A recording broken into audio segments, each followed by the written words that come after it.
thank you. Welcome back. And that takes us to the final item. Sorry to keep you waiting so long today. Item 19, Central City Biannual Report. Thank you. So this relates to the period, the second half of last year. Getting data together, reports. Timing means that sometimes this data is a bit past, and there's been a lot of good media coverage in the last few weeks about the central city and the way it's looking and the improvements that are taking shape. So there's plenty out in the public arena already. Right. Just to start out with, go through some of the sort of headline statistics that were agreed as part of the outcomes framework back in 2018, some of the key measures, and then we'll get into some of the themes a little bit later. So employment, first of all. Second, over the preceding 12 months, employment data is gathered a year in arrears. So this is really only reporting until February 2023. So this is still picking up some of the follow-on from the pandemic and so on. 2,500 jobs added in the central city. Clearly a good rebound in the hospitality sector, continual growth in the professional services sector. So really good news there.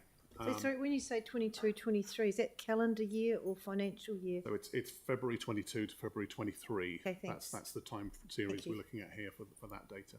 Yeah. So that's really a headline where we are with the employment. Still well on track to get to the 60,000 people by 2028. Clearly COVID has put some bumps in the road there, but things are still well on track, so that's a good thing.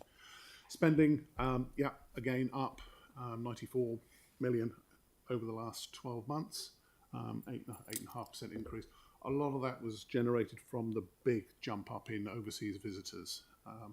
Has to be said that domestic tourism was probably quite flat, and general spending amongst the city population again has been quite flat, although a lot of the minor increase that was in there was very much as a result of inflation. So people are buying the same. Unfortunately, it costs them more, and that's really the tyranny of the current cost of living crisis. And then on the population and housing side, so the latest population estimates from last October, I understand, puts the total now at 8,800, so up 4%.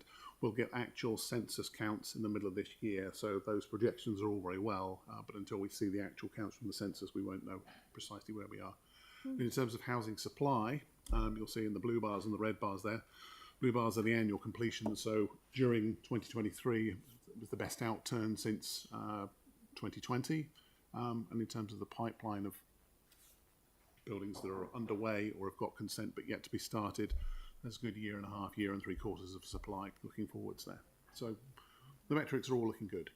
Then going into the three themes which we look at. So commercial floor space, that's the highest in 2.5 years.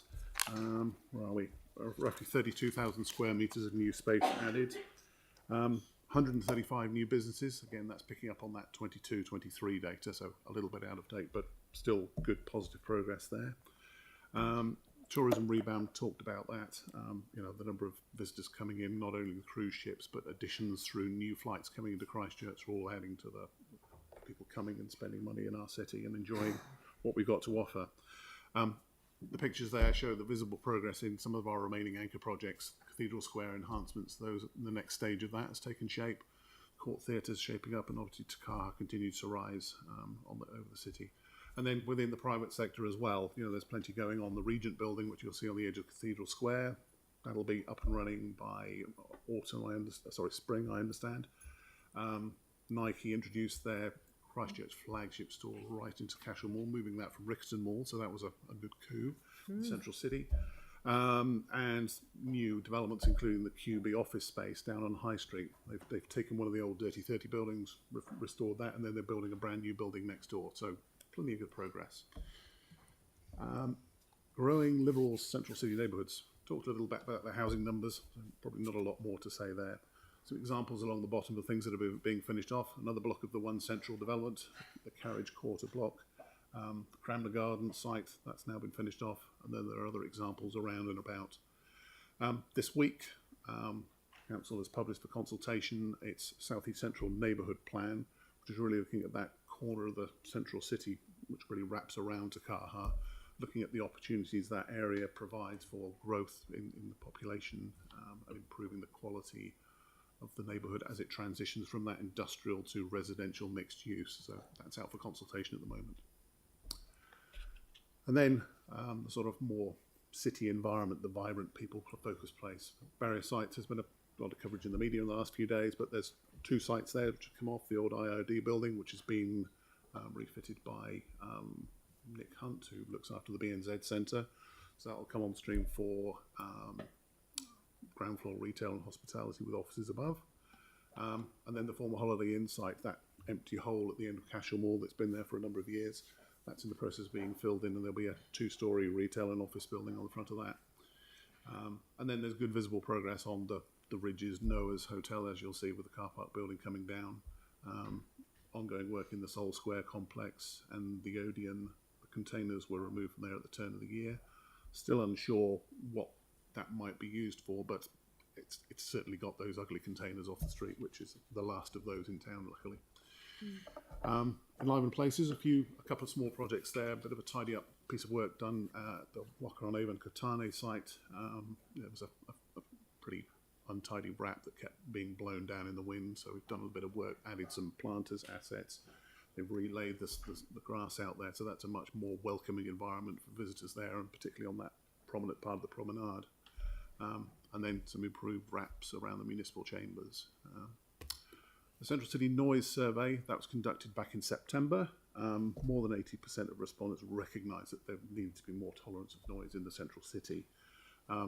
Probably, unsurprisingly, Central City residents that were surveyed perhaps were a little bit lower in terms of their support, but still well over the 80% level. So in any changes we make, it's just a case of managing those. Clearly noise is something that's going to be, like I say, more tolerant of, but that doesn't mean to say that residents have to be on the front line of that. I think that's important to understand. Plan change for that will start later this year, and there's already been some work put into the land information memorandums and website updates so that people buying into the Central City have more early awareness before they buy that noise is probably going to be something more than they might have experienced in the suburban areas. Duh. Duh. Yeah. Right, and then just a final one there around attracting visitors. Over 200,000 in the last half year. A big chunk of those, 140,000, came through during Te Rama Mai around the Matariki time. And we've seen well over 140,000 cruise visitors come through Littleton, with many of those taking tours into the Central City, supported by the Cruise Champions, which supported by Christchurch NZ. So overall, some really good promising things. There are perhaps perceived to be some headwinds in the housing market and the economy, but with the new things we continue to add to our city and the affordability relative to other places, the Central City is in good form. So, any Thank questions? You. Nice to end on a positive note. Councillor Barber, then Councillor Johansson. Thanks, Robbie. Really interesting. Just sort of a marketing and promotion side, have you heard any initiatives aimed at bringing older people and reacquainting them with the city, given that a lot of them probably feel a bit sort of disengaged because the city's changed so much over the years from since the earthquakes? Yeah, I mean that is a common theme we do hear from people. Yeah.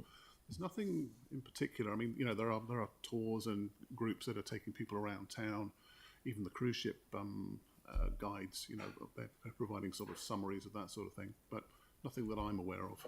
I think that maybe schools have got a program, because I've seen a lot of bunches of little school kids being taken on tours around the city.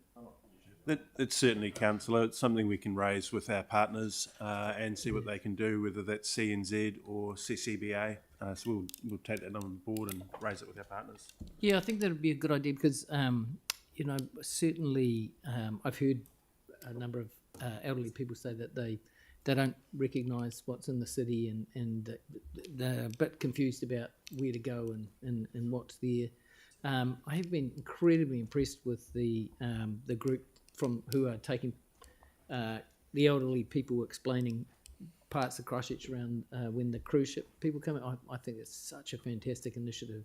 Yeah. Cruise ship Cool. volunteers. Thanks. Yeah. That's what. Councillor Johansson.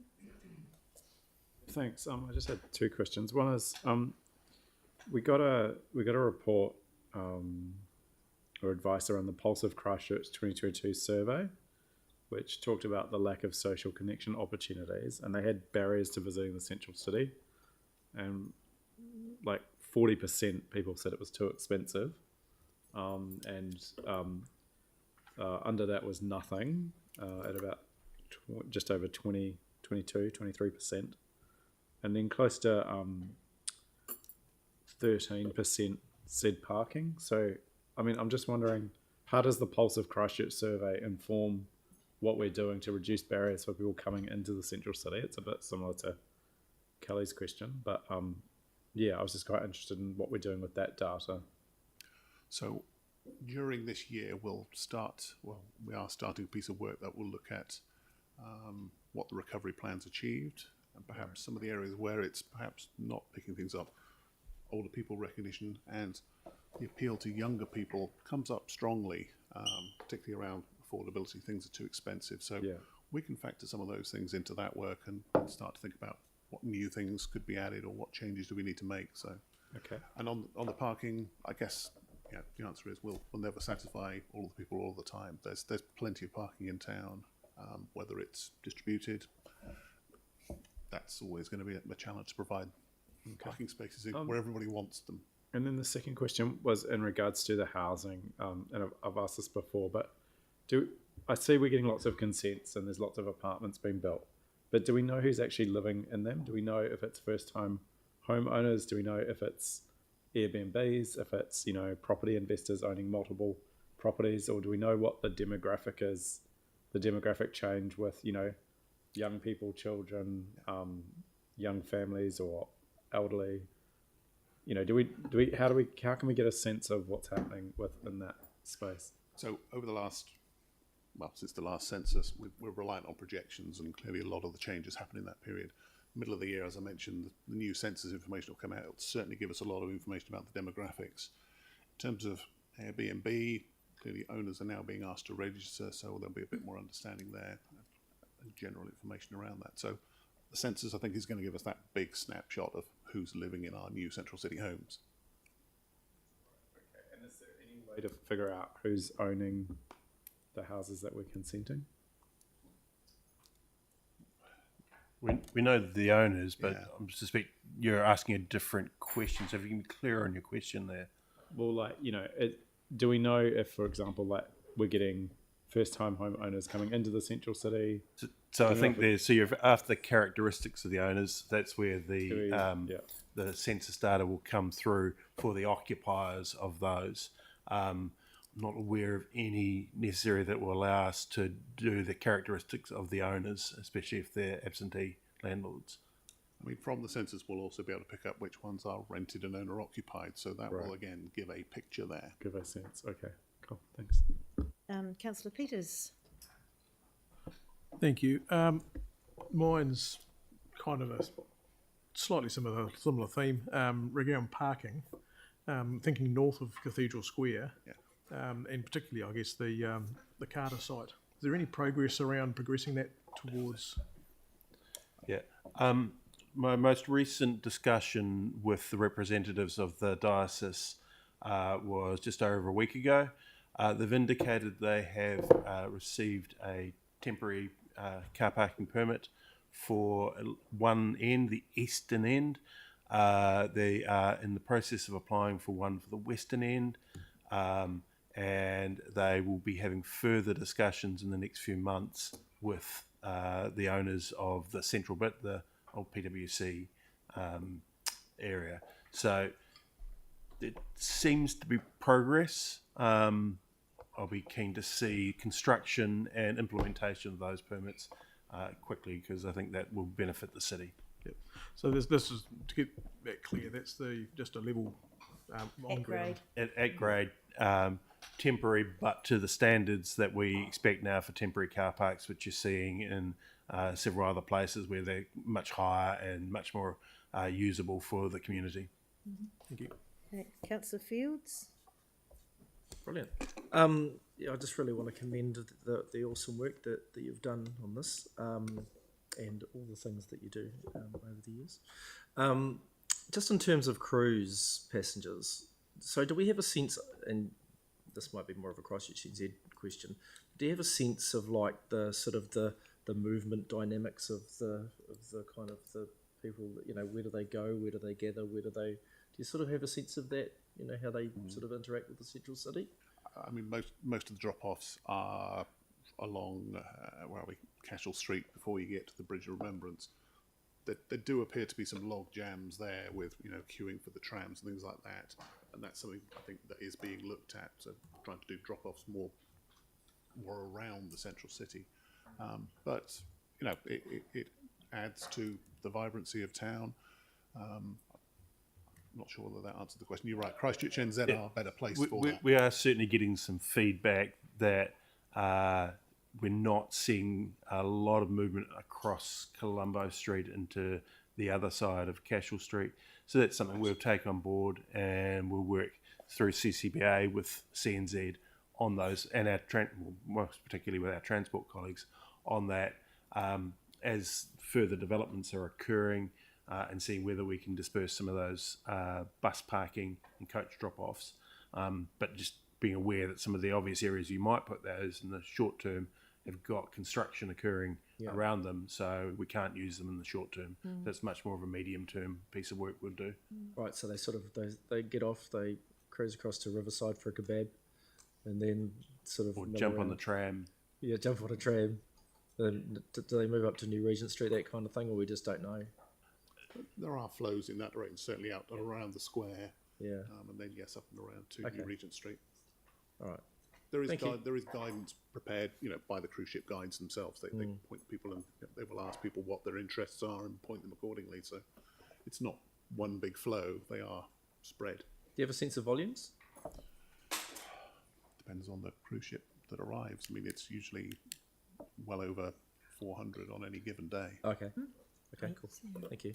Did we collect the data from the tram? Because, I mean, they're bulging at the seams, aren't they? That would be a really good indicator, but I've noticed how busy they are all the time. It's fantastic. Councillor Henstock.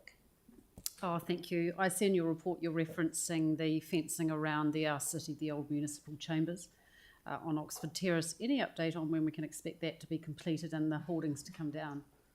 Good question. Hello, Caroline. Hi. Just found out actually today that it's looking to be up there for another 4 months. So I think they'll be moving towards working internally. But certainly for the moment, the hoardings will need to be up for a bit longer. Thank you very much. We'll take the overall completion date on notice and get our colleagues in vertical construction to let you know. Thank you very much. Great. Harrison Hunt, councillor. Two questions to take offline. The first one is a huge attraction to the city is the Arts Centre. Maybe getting a potential update on that offline, that's fine. And the other one is around the Wi-Fi. I see that's actually growing, the free Wi-Fi going up to 75,000 users in the city, which is great. And also noting that the big three alternatives, Papua Nui, Hornby and Riccarton, are all on the up, which is great. I'm wanting to see if we can do anything around free Wi-Fi in those centres too, offline, for the future. Those are the two questions. We'll send that to the appropriate colleagues to look into. Great. Thanks, Bruce. Cheers. Kia ora. And Councillor Templeton. Thanks so much. And just acknowledging the time frame for this report, I'm just wondering if we have any more up-to-date information on just the impact of the central city differential, the rating differential, and whether that's had an impact since it's been in place, which is actually only tiny. It's mostly since this report. No, the central city, city vacant differential rate, that's been in place a couple of years now. I did an update in the mid-year version of this report, and we'll do another one in July anyway, just giving you an idea of which sites are being captured by it, where the improvements are being made, and that's It's overall positive. Absolutely. The number of sites effectively being exempted because they've made improvements or are being used for other uses has been increasing considerably, and you'll see the benefits of all the landscaping and everything else. And so since the last report, it's continued to have a really good impact. Yeah. Do you remember the date of the last report? Would it have been a July one or July, which I think was We can available in look the that up. September. I've had some questions from people just to be able to point them to info and stuff. Yeah, Yeah. thanks. And when will the next one be? It'll be the next first half of the year, so it'll be probably August time when we produce that for you. I will just put a caveat on that because you made a resolution at the last council meeting about looking at reporting, and we'll need to consider this reporting as part of that overall resolution. Okay, I think I understand that. Councillor Johansson. Sorry, I was just trying to understand more about what's happening with the housing, and I just wondered how easy would it be to look at the number of dwellings before the earthquake and the number of dwellings that we have now with the population, so we could see if we've got more dwellings but the population's staying the same, because obviously the growth projection for the population is at the lower end, but we've had a massive amounts of, just from observation but not from the evidence or the numbers that I would have, but it seems like we've had a massive amount of housing being built in the inner city. So I'm trying to kind of understand what's happening with the population trend compared to the housing trend. Is there an easy way to kind of benchmark it Yeah, we can provide that. and look at that? Okay, cool, thank you. And can I just also just thank staff for the work they're doing around the live music venues and the noise. Yeah, really appreciate the effort you're putting in there. Keep an eye on that one. Excellent. No more questions. So, would anyone like to move this? Councillor Harrison Hunt and Councillor and Councillor McClellan would second it. Councillor McClellan will second. Is there any debate? Right. Oh, Councillor Johansson. So, yeah, cool. I just wanted to just draw our attention to the council-produced event Te Rama Mai, and you look if the anticipated attendance 75,000, actual attendance 140,000. So I just wanted to acknowledge that a number of the events are actually events that our council staff have produced and have been really successful. So I just wanted to acknowledge the work that our staff have done in that space to get more diversity of events in the central city, to support local music, and to activate and give opportunity for people. I think it's really heartening to see that those events are actually having a really good impact in terms of bringing people into the inner city. So just wanted to acknowledge our events team. Oh, thanks, Councillor Johansson. That's a really important thing to acknowledge, and I totally agree with you. And who else wanted to debate? It's been moved. Okay, all right. I'll put the motion. All those in favour say aye. Aye. Opposed? Carried, and it's not great to finish on a unanimous vote. We'll stand for the karakia closing. Kia tapu, kia wātia aitiara, kia turuki watahapai, kia turuki watahapai. Oye, kuye, tai kie. Hey, that was mega. Well done, everybody. Excellent. I thought we were going to be here till 5.